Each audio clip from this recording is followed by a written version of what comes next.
Bubit, kemarin aku hamil 3 minggu, lahiran normal, tapi bayinya meninggal. Padahal sebulan lagi mau sesar. Tapi bayinya mau keluar sendiri tiba-tiba, nggak ada tanda-tanda apapun. Nah bunda, sebelumnya saya turut berduka ya, bunda yang tabah, yang ikhlas. Semoga kelak didik bayinya menjadi pengantar surga buat kedua orang tuanya. Amin. Nah, di sini Bu Bidan sebelumnya tanya dulu Bunda, mau sesarnya karena apa? Apakah ini kehamilan pertama atau kehamilan kedua? Nah, atas indikasi apa dilakukan sesarnya? Karena kalau dokter sudah menyarankan sesar, pasti ada suatu resiko yang kalau tidak disesar itu akan berbahaya bagi keselamatan ibu dan bayinya. Nanti boleh dijawab lewat komentar ya Bunda ya. Nah, selanjutnya di sini saya akan menjelaskan kenapa sih kok bisa tiba-tiba janin itu meninggal padahal kita nggak ada keluhan. Nah, banyak sekali Bunda faktor penyebabnya. Yang pertama yang bisa Bunda rasakan itu terutama di gerakan dek bayinya. Tiba-tiba gerakan dek bayinya itu tidak seperti biasanya Bunda. Yang biasanya mungkin gerakannya aktif, kok hari ini tiba-tiba melemah ya, nggak sering gerak. Geraknya kadang-kadang itu Bunda langsung harus curiga dan segera periksa.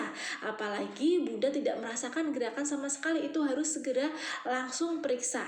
Karena normalnya dalam waktu sehari itu paling tidak ada 10 kali Bunda merasakan gerakan. Ya, selanjutnya bisa juga karena faktor trauma atau faktor terjatuh.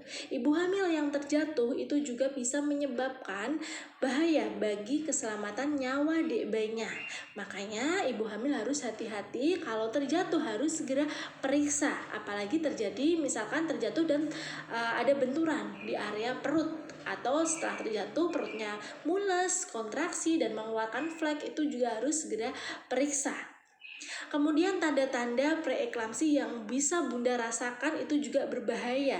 Ketika Bunda hamil merasakan tanda-tanda preeklamsi atau tanda-tanda keracunan kehamilan itu juga termasuk tanda bahaya kehamilan di trimester 3. Tandanya seperti apa? Itu biasanya Bunda merasakan sakit kepala yang amat berat, jadi pusing banget kepalanya.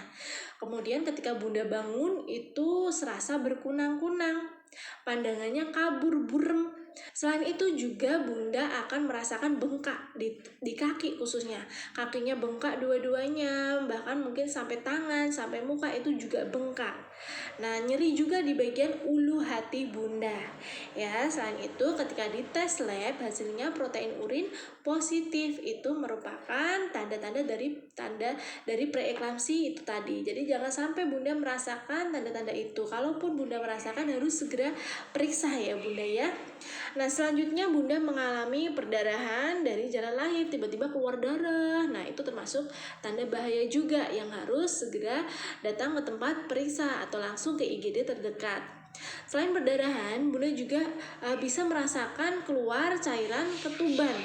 Nah, keluar cairan ketubannya ini biasanya bagi yang tidak tahu karena keluarnya itu seperti merembes sedikit-sedikit.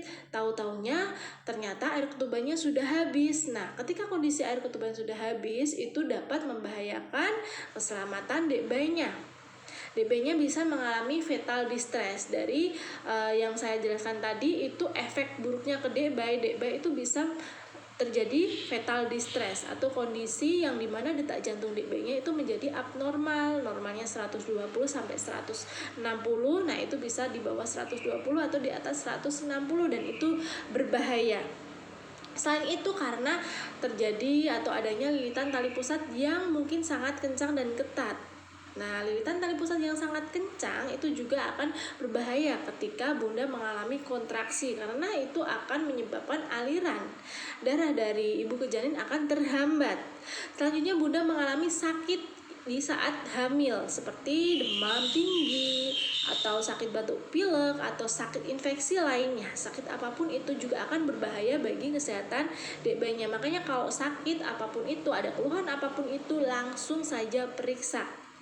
Nah, selain itu Bunda juga merasakan mual muntah berlebih, itu juga sangat berbahaya. Makanya kalau Bunda tiba-tiba mual muntah berlebih ataupun Bunda merasakan diare yang nggak kunjung sembuh, itu juga akan berakibat bahaya buat kesehatan dek bayinya. Selanjutnya apalagi bisa karena keputihan bun.